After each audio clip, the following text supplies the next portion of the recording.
Pai amoroso, à medida que nos preparamos para ver este vídeo, pedimos Tua presença e orientação. Que ele seja um instrumento de mudança positiva em nossas vidas, inspirando-nos a sermos melhores em todas as áreas. Capacita-nos a absorver os ensinamentos com clareza e a agir conforme a sabedoria que ela oferece. Que esta mensagem nos fortaleça emocionalmente e espiritualmente, conduzindo-nos a um caminho de luz e amor. Amém.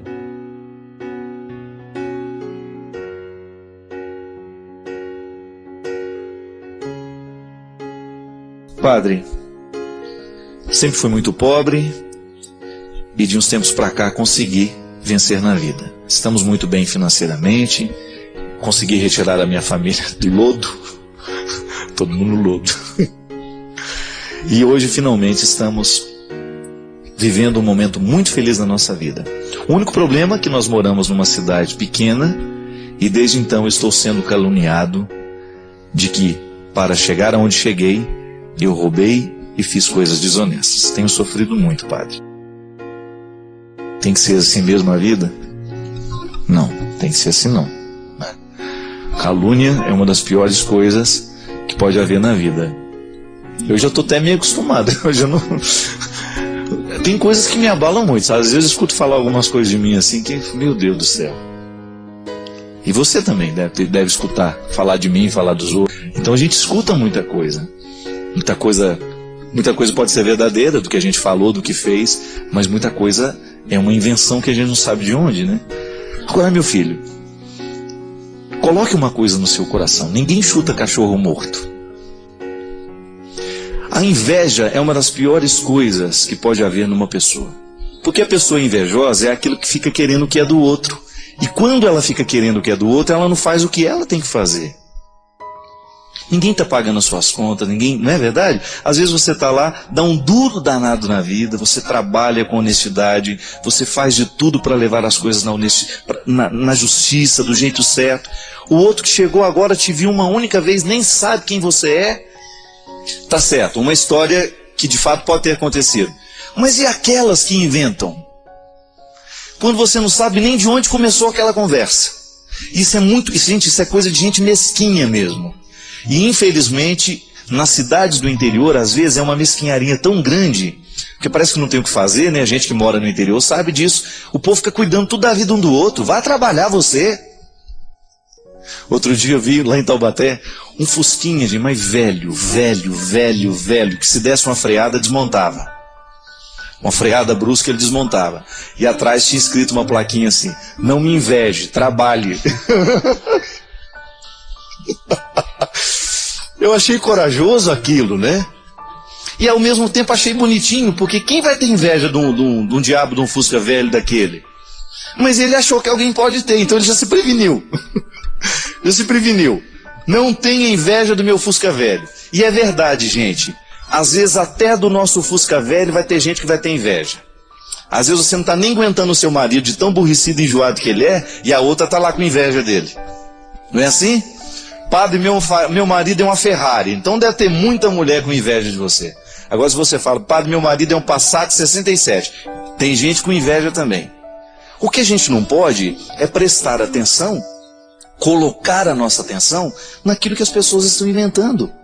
A gente tem que estar preocupado com a verdade da nossa vida. Isso sim, eu costumo dizer, já disse e repito: o que nos salva, minha gente, não é o que as outras pessoas estão falando sobre nós. É o que Deus sabe sobre nós. É o que Deus sabe sobre mim, sobre você, que verdadeiramente vai valer no final da vida. Porque nós já erramos muito, todos nós. Eu já errei, você já errou, e pode ser que se hoje começasse a desenterrar os erros do nosso passado, ninguém sobraria de pé. Ninguém teria direito de falar uma palavra nessa vida, se nós formos considerados pelo nosso passado. Só que a boa notícia é essa: Deus não está nem um pouquinho preocupado com o que você fez da sua vida até o dia de hoje. Sabe por quê? Ele sobrevive de presente e de futuro. Porque Ele nos ama assim, com olhos de futuro. Então não fique prendendo ao que os outros estão falando de você. Pode ser que você até tenha errado na vida, não tem problema. Começa a mudar a partir de agora. Não dê mais razão para que aquilo continue sendo verdade. Digamos que você foi acusado de alguma coisa que dói dentro do seu coração. Tudo bem. Pare de fazer aquilo que verdadeiramente é razão de acusação para que o seu coração já volte a ficar feliz. Pronto. Eles tinham razão de me acusar até o dia de hoje. A partir de agora não tem mais, porque eu mudei a minha conduta. Quando a gente recebe alguma palavra assim, ofensiva, a gente tem que peneirar. O que dessa palavra aqui é verdadeiro? O que dessa palavra aqui pode me indicar um caminho de melhora? Então tudo bem, eu pego isso e a partir disso eu mudo a minha conduta, a minha atitude. O resto é lixo. E você não é lixo. Você não é um lugar para ser depositado lixo e realidades indesejadas. Tá bom? É assim que a gente vai vivendo com qualidade, fazendo aquilo que Deus quer de nós e colocando qualidade nas mais pequenas coisas da nossa história, da nossa vida. A pulsão de morte, tendência que nos faz buscar e manter situações que ameaçam nossa integridade física e emocional, é responsável por nos fazer manter hábitos e pessoas que corroboram nossos processos autodestrutivos. E embora esteja enraizada no nosso inconsciente, ela pode ser abordada por meios terapêuticos. A boa terapia é a que nos proporciona o enfrentamento, a que põe em nossa boca a pergunta indigesta: por que alimentamos ciclos que sempre resultam em dor e decepção? Perguntinha difícil, né? Para mim também é. Por que temos o hábito de repetir o jogo que nós conscientemente fazemos, sabendo que vamos perder? Por que nós não temos coragem de mudar um pouquinho o destino de nossas escolhas? Por que nós não paramos o processo no momento em que ele começa? Eu tenho uma regra de vida, sabe, que me ajuda muito. Um ditado popular que um dia eu escutei, nem sei mais onde. Não acenda fogueiras que você sabe que não poderá apagar. Essa regra me ajudou muito na minha vida e me ajuda diariamente. Quando eu percebo que eu estou começando a viver uma realidade, uma situação que eu não saberei controlar depois. Claro, minha gente, eu não sou pretensioso, eu não tenho controle de tudo. Mas muitas coisas nós podemos controlar, eu posso controlar.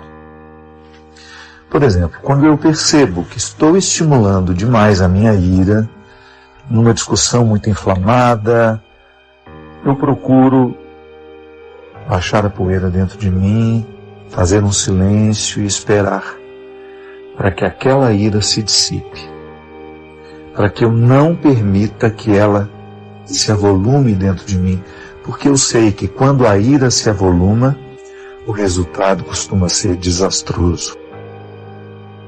Por que nós muitas vezes iniciamos relacionamentos já sabendo que não darão certo? Tudo porque nós temos lá dentro de nós, pulsões de morte, que são tipicamente humanas, não é só você que tem, todo mundo tem isso.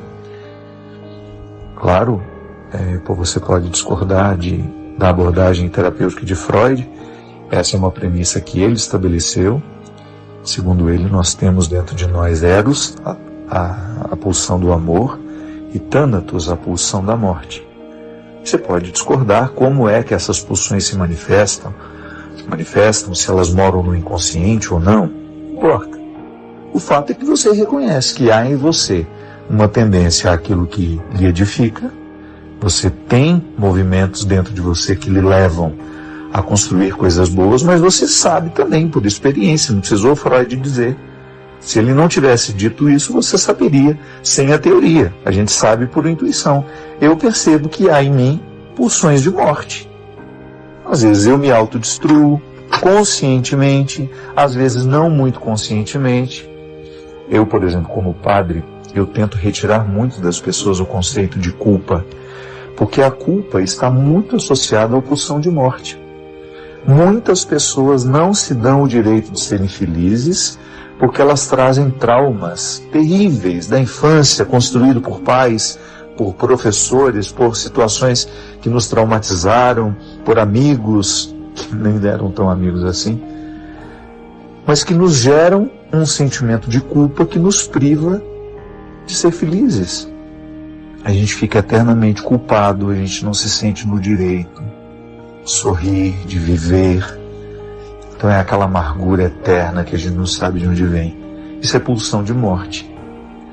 Muitas vezes alimentada por um sentimento de culpa que ficou inconsciente em nós, colocada lá quando éramos crianças, e a gente não sabe se livrar disso. Por isso é tão importante o processo terapêutico. Eu recomendo muito que todo mundo passe pela experiência da terapia. Eu não tenho dinheiro para isso. Vamos ver se nas nossas prestações de serviço que o Estado nos fornece, não tem lá um psicólogo, um terapeuta que possa nos atender gratuitamente. Ou então, minha gente, a melhor de todas as terapias, a boa amizade. Amigos com quem a gente possa falar sobre isso, ou então amigos que tenham uma percepção generosa da nossa vida, da nossa personalidade e que possam nos ajudar a entender quem somos. Por que nos autodestruímos? Por que fazemos tão mal a nós mesmos nas escolhas que fazemos? Eu desejo do fundo do meu coração que você encontre cada vez mais coragem de responder a essa pergunta. Por que você se faz tão mal, tanto mal? Por que você alimenta tantos sentimentos que são nocivos a você? Você o experimenta de forma pequena, você o experimenta de forma grande, porque nós somos limitados. O nosso limite é tão grande, minha gente, que nós não sabemos viver sem o outro. Por isso a gente sofre quando os outros vão embora da nossa vida. A condição de limite nos faz pensar o outro como parte de nós. Eu, porque sou limitado, porque tenho limites, eu preciso amar. Isso é tão lindo, minha gente. O amor nasce do limite. Quando a gente reconhece que a gente não dá conta da vida sozinhos. O amor do outro me faz viver a experiência do complemento. Eu me torno maior porque você me ama. E eu fico maior quando eu amo alguém. Por isso que o sofrimento é natural quando as pessoas vão embora da nossa vida. Por isso a gente sente tanta saudade. A gente sente tanta saudade das pessoas que são especiais na nossa vida. A saudade é uma concretização do limite. A saudade nos ajuda a mensurar o quanto que nós amamos. Retire uma pessoa da sua vida, pense a sua vida sem aquela pessoa e você vai descobrir o quanto que você a ama. É experiência de limite. Por isso que o amor é dor, o amor é sofrimento. E quanto mais a gente mergulha na capacidade de amar, maior será a nossa sensibilidade para o sofrimento. Aí você vai dizer, então padre, quanto mais a gente ama, mais a gente sofre. Eu lamento informar que é. Porque a experiência de amar é a experiência de tocar o limite. Por isso o sofrimento está tão atrelado ao amor. Gente, nós não sofremos quando a gente não ama. Não há causas para sofrer quando você não ama. Mas eu lhe pergunto, é possível viver nessa vida sem o envolvimento do amor? Não é possível. Não há amor sem sofrimento, não há sofrimento sem amor. Por isso que nós não temos que criar dentro de nós uma ilusão. A partir de hoje a minha vida vai ser linda, a minha vida não vai ter dificuldades. Infelizmente essa notícia nós não podemos dar aos amantes. As pessoas que verdadeiramente amam nessa vida, elas sofrem por grandes causas sim. Elas não são indiferentes aos sofrimentos que estão do lado. E por isso que Jesus convida o tempo todo os seus amigos a viverem a experiência do amor. O sofrimento de Jesus foi porque nos amou. Seja honesto com você. O momento em que você mais sofreu na sua vida é porque foi o momento em que você mais amou. Ou que você identificou o amor traído, ou porque você identificou o amor ausente. É seu. O sofrimento costuma embrulhar com papel estranho aquilo que é bonito. Padre, mas não é bonito ver partir uma pessoa que a gente ama? É sim. porque naquele momento em que ela está partindo, o processo naturalíssimo da vida, você está identificando que um dia alguém extraiu o que você tinha de melhor. A gente não chora por quem não fez diferença na vida da gente, não, gente. Se a gente está sofrendo por alguma causa, é porque aquilo é importante para nós. Por isso que nós não podemos desprezar a matéria do nosso sofrimento. Por isso que nós não podemos fechar a porta e dizer, aqui você não entra. Como não entra? Se ele está justamente pronto, parado na porta, para mostrar aquilo que você tem de mais precioso. Eu não tenho como deixar de sofrer, porque eu não tenho como deixar de amar. E tenho certeza que se hoje você tivesse que passar por esse processo de escolha, você também não iria querer. De repente você acorda e a vida não é mais do jeito que você queria. De repente as pessoas que você ama vão embora. De repente as pessoas morrem de maneira trágica. E nós ficamos aqui com essa vida precisando dar um jeito nela. É o parto novamente. É a minha experiência de estar mais uma vez no útero da vida, sofrendo o processo da contração e a vida me expulsando. E agora? O que você vai fazer? Aí chegamos ao primeiro ponto. Eu não posso mudar o fato de ter que sofrer. Você não pode mudar o fato de você ter que sofrer. Então aí nos vem uma pergunta. Se eu vou ter que sofrer nessa vida, então eu preciso descobrir como sofrer. Não é tanto o porquê sofrer, mas como sofrer. Quantas vezes você se pergunta, meu Deus, por que eu estou sofrendo tanto assim? E você chega a alguma resposta? Nem sempre. Nem sempre nós encontramos respostas para as causas do nosso sofrimento. Nem sempre nós conseguimos chegar à resposta do porquê que a dor bateu à nossa porta. Agora eu pergunto para você, se você não pode chegar à resposta, ou se até mesmo chegar à resposta não adianta muita coisa, não alivia o sofrimento que você sofre, qual é a outra pergunta que você pode fazer? Eu não tenho como mudar a dor, ela está aqui, bateu a minha porta. Então agora eu preciso descobrir como sofrer. Apesar de nós sermos homens e mulheres em situações tão diferentes, os nossos corações necessitam das mesmas coisas.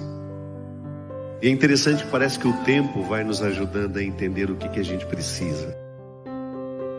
Quando a gente é muito jovem, a gente tem uma percepção muito rasa da vida. E geralmente a gente costuma colocar todos os nossos empenhos em alcançar aquilo que tem preço. É época que se a gente pudesse, a gente compraria tudo. Não é verdade? E não é nenhum problema você trabalhar honestamente e conquistar aquilo que tem preço. Só que vai chegar um momento da sua vida, e o próprio movimento do tempo faz isso com a gente, que você vai entender que aquilo que tem preço só é bom se tiver alguém do seu lado para dividir aquilo.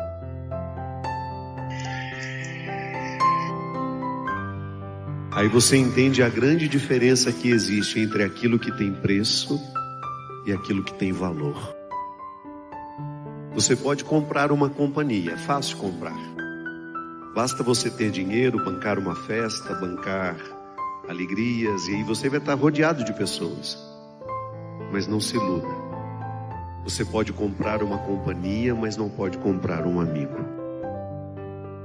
Porque a amizade não é o dinheiro que nos traz. A amizade é uma conquista.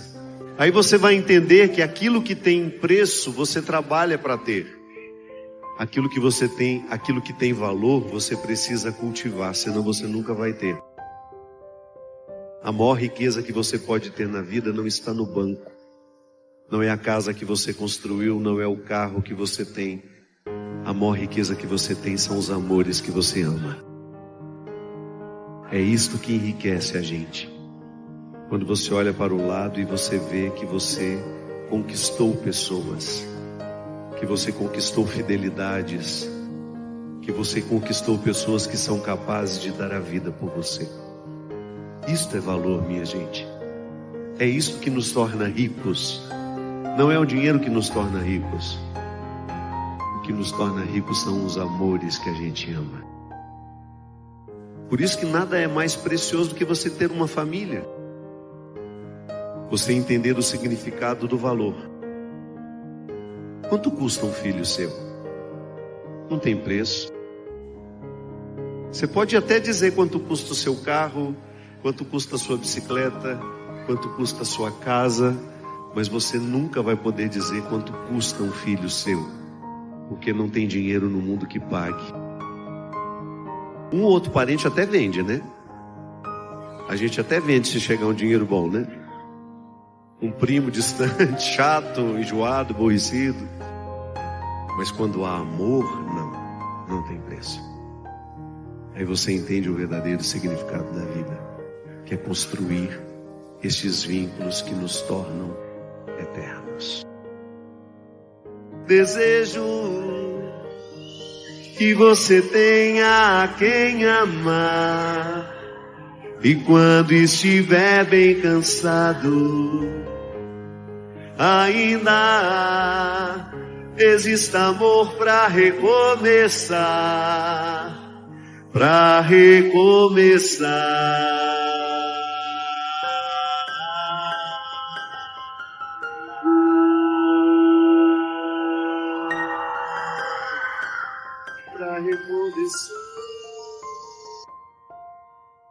É isso mesmo.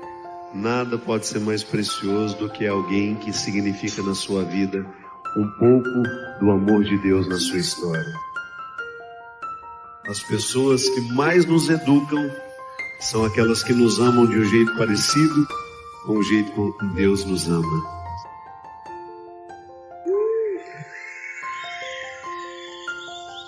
Você sabia como é que o amor de Deus se manifesta na sua vida? Por meio de um outro amor. Porque tudo o que Deus faz em nós é a partir de uma linguagem que a gente entende. Nós somos homens e mulheres, é com a linguagem de homens e mulheres que Deus age na nossa vida. Ele não cria uma linguagem diferente, não. Ele vai falar de um jeito que você entenda. Porque o desejo dele é que cada vez mais você o conheça. E o mais bonito, onde é que Deus está? Dentro de mim, dentro de você. Por isso que não é possível conhecer a Deus sem que você também se conheça. Não são dois caminhos. Um que faça você chegar a Deus e outro que faça você chegar em você. É o mesmo. Quanto mais você se conhece, mais você vai conhecendo o Deus que habita o seu coração. E Deus se manifesta assim. Como é que Ele me ama? Através do amor dos que me amam. Através dos vínculos saudáveis que eu posso ter. O primeiro amor que nós recebemos na vida foi o amor dos nossos pais. E ali estava o amor de Deus em você, por você. E aí, a primeira fonte do amor e do pai e da mãe e das pessoas que nos rodeiam, dependendo da maneira como ele é feito, se ele é bem realizado, vai deixar uma reserva em você. Sabe, da mesma forma como a gente precisa de uma cisterna, de um poço artesiano, para a gente ter reserva de água, sabe qual é o nome do poço, da reserva que nós precisamos ter? Amor próprio. Amor próprio. É um jeito muito eficaz que Deus tem de amar você, sabe quando? Quando você tem amor próprio. Porque se você tem amor próprio, o diabo não tem muita chance na sua vida. O diabo nada de braçada é na vida de quem não se ama. Observe. Os momentos que você mais permitiu que coisas ruins acontecessem com você foi quando você deixou de se amar. Quando você deixou de ter respeito por você. Porque isso é muito natural. Se eu não tenho amor e respeito por mim, você também não vai querer me amar e me respeitar. Às vezes os nossos relacionamentos, a gente se machuca tanto por causa disso. São duas pessoas que não se amam tentando amar. Não. E às vezes a gente acha, você vai trazer o amor que eu preciso. Não. O amor que eu preciso eu já tenho. É a reserva que eu fui criando ao longo da minha vida. Eu não dependo do amor de ninguém para eu ser feliz. É claro que quando o amor do outro chega, ele complementa o amor que eu tenho por mim. Mas eu não posso ficar esperando que você venha me dar aquilo que eu preciso me oferecer. Por isso que é tão difícil amar uma pessoa que não se ama. Você sabe disso. Dá uma trabalheira danada. Você pode oferecer o seu máximo, ela vai achar que não é o suficiente. A pessoa que não se ama está sempre esperando que nós façamos por ela o que ela já deveria ter feito por ela há muito tempo. Quando você se ama, fica mais fácil você ter um bom relacionamento. Quando você se ama, fica mais fácil ser seu amigo. Quando você se ama, é mais fácil ser seu filho, ser seu marido, ser seu irmão. Quando você se ama, o diabo pode até passar perto, mas ele não pode fazer nada contra você, porque a blindagem que Deus colocou na sua vida não é o crucifixo que você leva no peito, não é a medalhinha de Nossa Senhora, é o amor próprio. Quem te protege das ciladas do demônio é o seu amor próprio, que é onde Deus habita, que é onde Deus está agindo para te proteger de todo o mal. Quem se ama não se droga, quem se ama não se vicia. Pode observar, a pessoa que tem amor próprio, que tem respeito por si mesma, ela não vai querer se alcoolizar, ela não vai querer ficar viciada em nada que possa retirar do centro das suas decisões. Uma pessoa que se ama não vai aceitar se prostituir. Se quiser entrar na minha vida, retire as sandálias dos teus pés, porque este território é santo.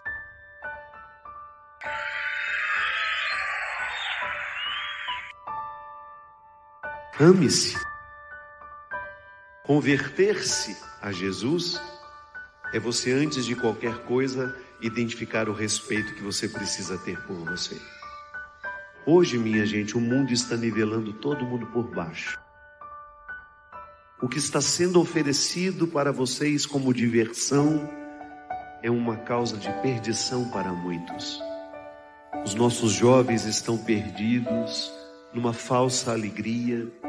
Os nossos jovens estão perdendo a alegria muito fácil, porque eles estão perdendo a vida aos poucos com aquilo que não edifica. Ambientes deploráveis a gente chama de alegria. Não. Alegria é você ter a felicidade de ser quem você é, de estar batalhando para você se tornar uma pessoa melhor, estudando para poder vencer na vida. É assim que Deus nos quer, no lugar certo, sendo a pessoa certa. E às vezes a gente é a pessoa certa, mas não adianta nada, está no lugar errado. Você tem que ser a pessoa certa, no lugar certo. E aí você constrói aquilo que edifica. Ame-se. Eu sei que às vezes a nossa vida, por causa dos erros que a gente comete, a gente não se perdoa, a gente vai minando o amor próprio da gente, a gente vai jogando fora o amor próprio. Às vezes relacionamentos doentios, infidelidades estragam o amor próprio da gente. Você esquece do valor que você tem. Às vezes você está sendo tão maltratada a vida inteira que você já esqueceu há muito tempo do valor que você tem. Hoje é um dia de relembrar o valor que você tem. Não tem pecado neste mundo que você tenha cometido que retira de você o fato de ser uma filha e um filho amado.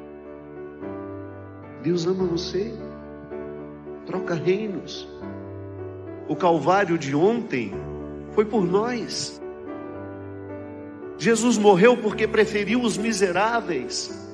Jesus morreu porque fez amizades onde nós não faríamos. Jesus morreu para que eu e você tivéssemos o direito de sentar à mesa com Ele.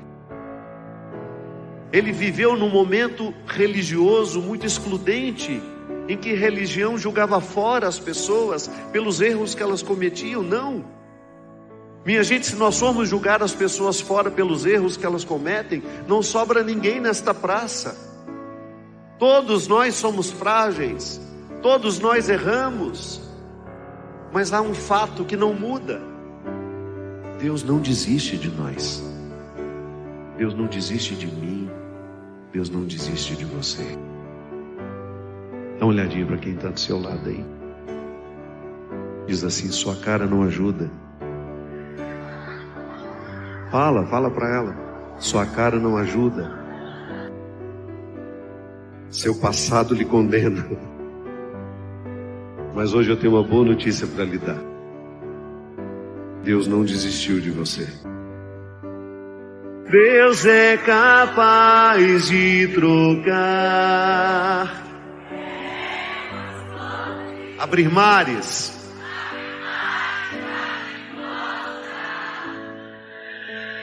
e se preciso fosse, daria novamente a vida por ti.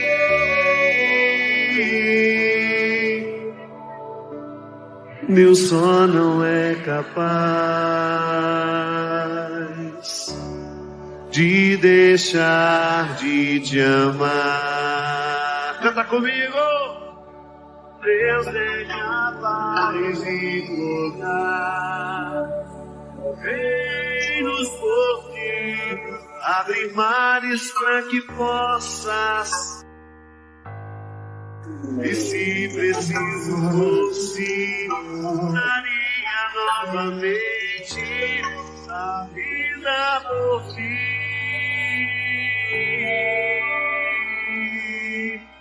Deus só não é capaz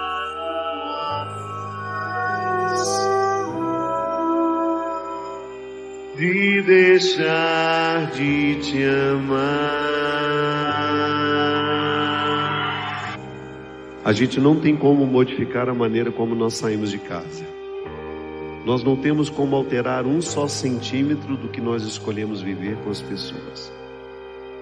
No passado a gente não mexe, mas a gente pode alterar a maneira como nós vamos voltar para casa e, a partir deste momento, encontrar uma nova maneira de conviver e de ser com quem a gente ama.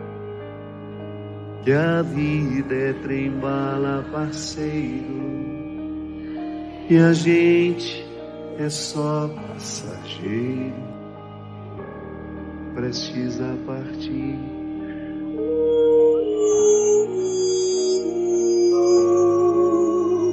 Hoje é noite de vitória, e nós podemos proclamar a vitória de Cristo sobre aquilo que hoje é um sofrimento na sua vida. Proclamar a vitória de Cristo sobre os seus vícios, sobre os nossos vícios.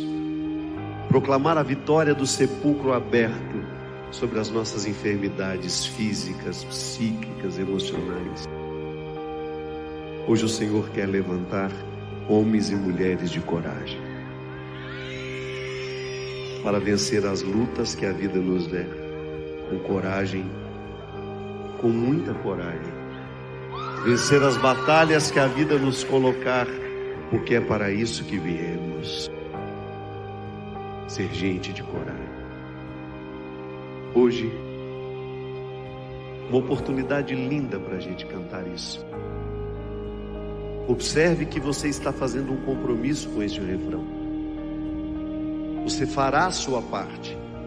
Vou perseguir tudo aquilo que Deus já preparou para mim.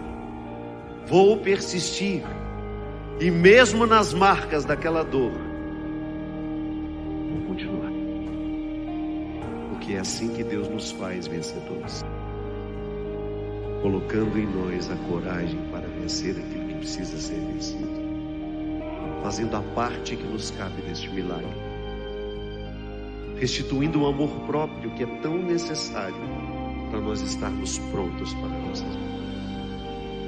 Comigo,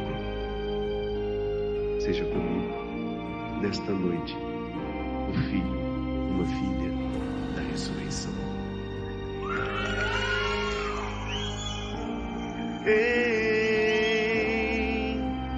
Qual que é o nome sobre todo nome?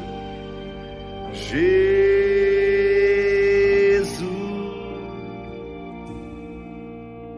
O Senhor esteja convosco.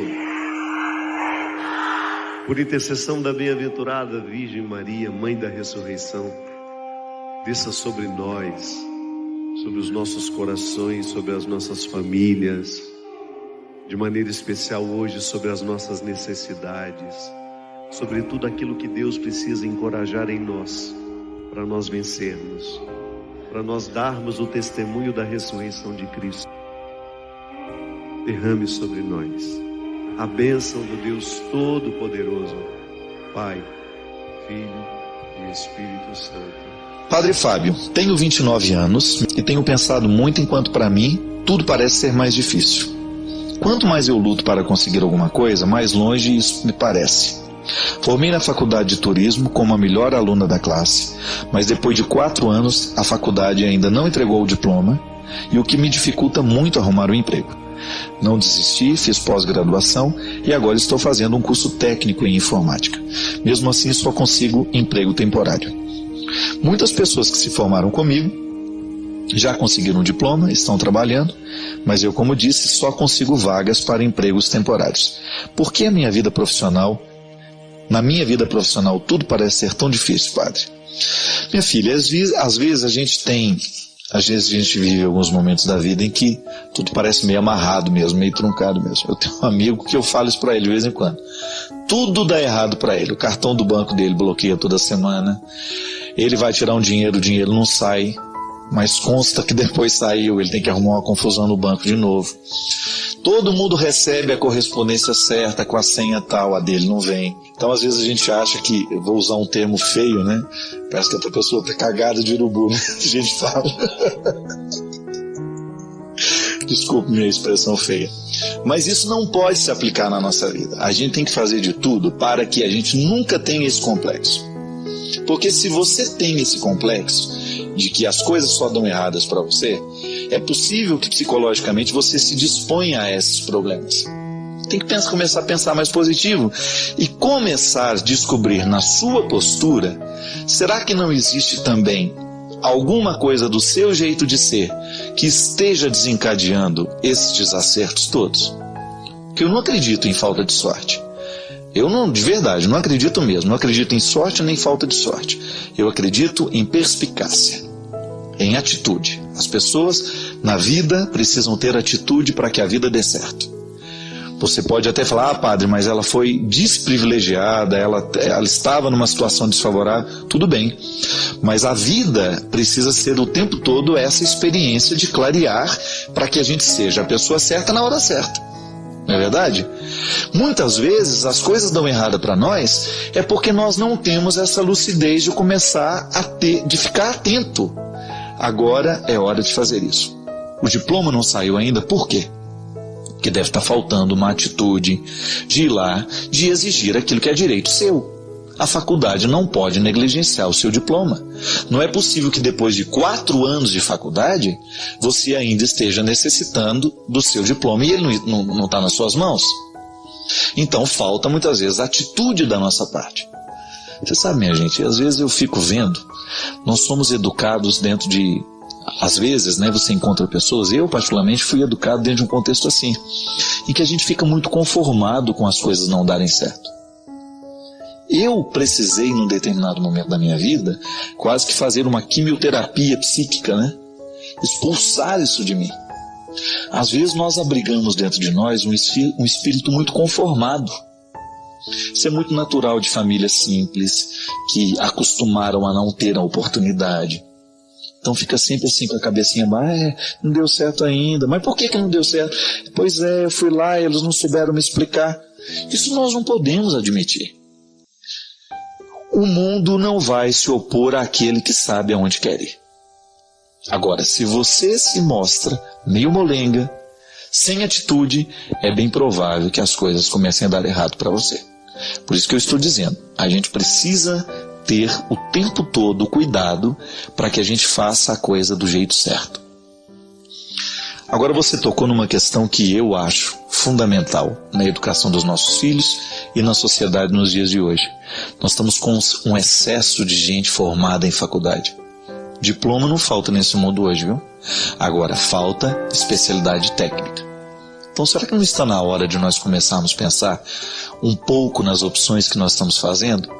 Você que é jovem, você que está aí pensando que faculdade vai fazer, pense 2 vezes, viu? Porque às vezes um curso técnico bem feito vai te dar muito mais oportunidade de trabalho que um diploma na mão. Aliás, eu estou tendo a graça, a alegria de assumir lá na diocese agora a vice-presidência da Fundação Dom Couto. E a Fundação Dom Couto é uma instituição, não é uma fundação da diocese que tem por objetivo fazer o bem, fazer a caridade.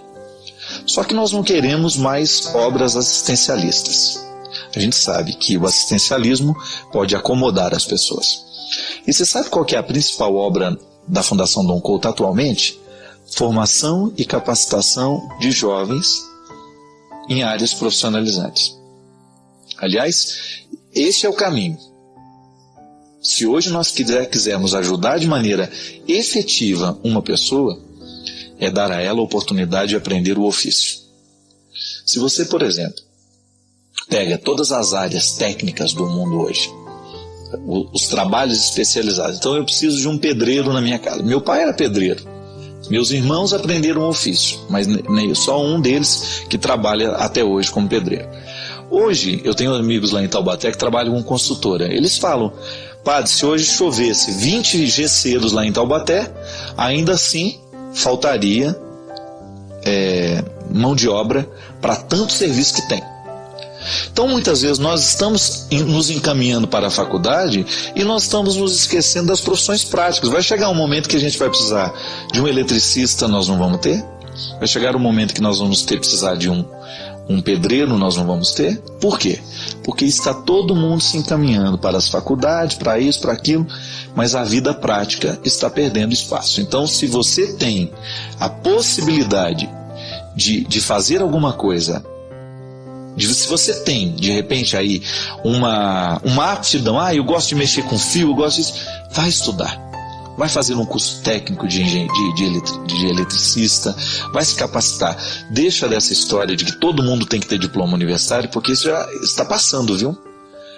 Inclusive, essa é uma reflexão que nós precisamos fazer, porque muitos dos nossos filhos vão enfrentar problemas seríssimos de desemprego no futuro, por causa do excesso de faculdades que nós temos hoje no Brasil, que virou um negócio, né? Todo mundo hoje tem faculdade, as nossas cidades estão lotadas de faculdade, e muitas vezes, na hora que nós precisamos de um bom funcionário que saiba fazer aí um bom serviço de carpintaria, de marcenaria, nós não temos. E essa é uma questão que vale a pena. Então, tomar uma atitude. Aí lá eu estava contando da fundação. Sabe qual que é a primeira turma que vai ser formada agora? Eles são especialistas em restauro de imagens. Por quê? A fundação tinha lá o museu, com muitas peças precisando ser restauradas, não tinha dinheiro para isso. Buscamos a parceria com o Senai e o SESI, e estão lá recebendo formação qualificada para depois não só reformarem as imagens, fazerem os restauros que o museu precisa, mas depois também poder trabalhar em outros lugares e levar a profissão adiante. E o que é interessante, é a primeira turma que vai ter essa formação no Brasil e que sairá lá de Taubaté. São 26 ou 27 jovens se especializando em restauro de imagens. Então, vale a pena ficar com a gente pensar sobre isso, né? Hoje, muitas vezes, as pessoas estão enfrentando o desemprego, porque está todo mundo com o diploma na mão, mas não sabe fazer muita coisa com aquele diploma. Então, o diploma é importante? Termos formação acadêmica é importante? Mas nós também não podemos nos esquecer que a formação técnica, ela é tão importante quanto. E que hoje existe um vasto mercado de trabalho precisando desses profissionais e falta mão de obra especializada para isso acontecer. Não é tudo que precisa ser mudado, não é assim? Há coisas que em nós já está bem, há coisas que já estão bem posicionadas, agora a gente precisa continuar avançando. E é por isso que Deus não nos deixa, não nos descuida, é por isso que o cuidado de Deus é uma certeza na vida humana, sabe por quê? Porque Deus quer que a gente cresça. Quando eu digo, Deus cuida de mim, isso não é uma frase apenas bonita e poética, sem desdobramentos práticos na minha vida. Deus cuida mesmo de mim. Eu sinto isso nas pequenas coisas. E ao me oferecer o seu cuidado, Deus não está querendo me acomodar. Porque às vezes a gente acha que cuidar é acomodar o outro, é aconchegá-lo e impedi-lo do processo da vida. Não. O cuidado é a base de todo o crescimento. Quando eu sei que sou cuidado, então eu estou possibilitado, energizado para as mudanças que eu precisarei viver. O cuidado de Deus não é para nos acomodar. O cuidado de Deus não é para nos deixar aqui então numa preguiça espiritual, tranquilos, não. E ao dizer que Deus cuida de nós, Deus está cuidando para que a gente não fique acomodado no ser humano que nós estamos sendo hoje. Aí você pode tomar essa verdade para você. Desse banquete você faz parte. Esta verdade maravilhosa de fé, antropológica, fortemente fundamentada na história, ela é para mim e para você. Não é bom na vida a gente saber que alguém está cuidando de nós e porque nós estamos sendo cuidados, nós podemos alçar voos um pouco mais audaciosos? Os voos que nós precisamos alçar na nossa humanidade estão diretamente ligados à melhoria que nós precisamos viver como pessoas. Você perceber que no hoje da história você é convidado a dar uma resposta madura para a vida, para a circunstância que você tem, para as pessoas que estão ao seu redor, para o seu ambiente de trabalho. A mim, minha gente, incomoda muito isso, porque eu tenho consciência que o primeiro lugar da nossa evangelização é justamente no lugar das nossas circunstâncias. Ortega y Gasset, um filósofo espanhol, ele dizia uma frase muito interessante. Ele falava assim: eu sou eu e as minhas circunstâncias. O que ele estava querendo dizer com isso? Que eu sou, que a minha estrutura pessoal, que o meu ser, aquilo que dá sustento àquilo que eu, pessoa, sou, está diretamente ligado com as minhas circunstâncias. Então eu sou influenciado pelas minhas circunstâncias, as circunstâncias influenciam aquilo que eu sou e podem até ajudar a me transformar. Mas eu também não posso me esquecer que eu, ser, pessoa, também estou convidado a transformar as minhas circunstâncias. É uma interação o tempo todo. Você vive isso. Imagina que no seu ambiente de trabalho, você é o primeiro ser responsável a transformar as circunstâncias. Aí você não fica mais esperando que o outro seja melhor, que o outro seja honesto, que o outro seja verdadeiro, não. Deus cuida de você e automaticamente você está comprometido com essa necessidade de transformar a sua circunstância. Por isso que nós acreditamos que Jesus é capaz de mudar o mundo. Por quê? Porque nós acreditamos na possibilidade do nosso coração ser diferente. Essa frase, Deus vai mudar o mundo, só pode ser verdadeira no momento em que nós assumimos o compromisso de sermos este mundo a ser transformado. O cristianismo é essa força que nos empenha, que nos coloca numa luta o tempo todo para fazer a diferença no ambiente onde nós estamos. É por isso que a lei, antes de estar escrita no papel, ela tem que estar inscrita dentro de nós. Não é porque o papel me proíbe ou me permite que eu farei ou deixarei de fazer. Jesus já dizia isso. A lei tem que estar gravada nos vossos corações. Ele dizia isso ao povo daquele tempo por uma razão muito simples. Amarravam a lei nos rins, dentro dos pacotinhos, escreviam os trechos da lei, e amarrando, cingindo na cintura, os homens e mulheres daquele tempo acreditavam que estavam com a lei internalizada. Mas Jesus diz, não adianta nada esta lei estar pendurada em vocês se ela não estiver dentro do coração. E Jesus é muito sábio. Por isso que ele revolucionou o mundo e por isso que ele continua revolucionando a nossa vida, as nossas estruturas, porque ele vai na raiz da história, lá no lugar onde a gente aprende. A pedagogia nos diz que o ser humano pode ser melhor à medida em que ele aprende e apreende a bondade como um valor, um código de conduta, caráter, cidadania. São valores que fazem diferença no lugar onde nós estamos situados. E por isso que Jesus dizia que a lei que deve verdadeiramente orientar os nossos corações não é essa que está inscrita nos papéis, nem nos códigos, nem nos livros, mas é a lei que está escrita dentro de nós. E é essa lei que nós queremos escrever aqui. É essa lei que eu faço questão de ajudar você. Eu, como padre, eu estou diretamente comprometido a inscrever essa lei dentro de você. Sabe por quê? Porque se essa lei estiver inscrita dentro de você, ninguém te segura. Você vai longe, porque eu tenho certeza disso. Quando nós temos estas leis inscritas dentro de nós, nos princípios da honestidade, da cidadania, do amor ao próximo, do respeito a Deus, da fraternidade, quando nós temos esta lei inscrita dentro de nós, nós já estamos construindo o céu na terra. Eu fico vendo essa campanha política que às vezes dá nojo na gente em ver, em assistir pela televisão. Eu fico pensando, oh meu Deus, quando é que nós vamos verdadeiramente internalizar os valores que podem mudar este país? E aí eu penso, não é no candidato não, porque eu não tenho como interferir naquele candidato e fazê-lo trabalhar de maneira honesta pelo povo. Eu tenho os meus candidatos nos quais eu acredito, você tem os seus. Mas agora eu fico pensando que nós temos como interferir na nossa conduta. O Brasil começa em mim. O Brasil começa em você. Quando você vai descobrindo que existem irregularidades na sua vida que não podem, que estão erradas. E aí você corre para consertar, você corre para corrigir. É assim que a gente vai mudando. E você tem o direito de viver isso.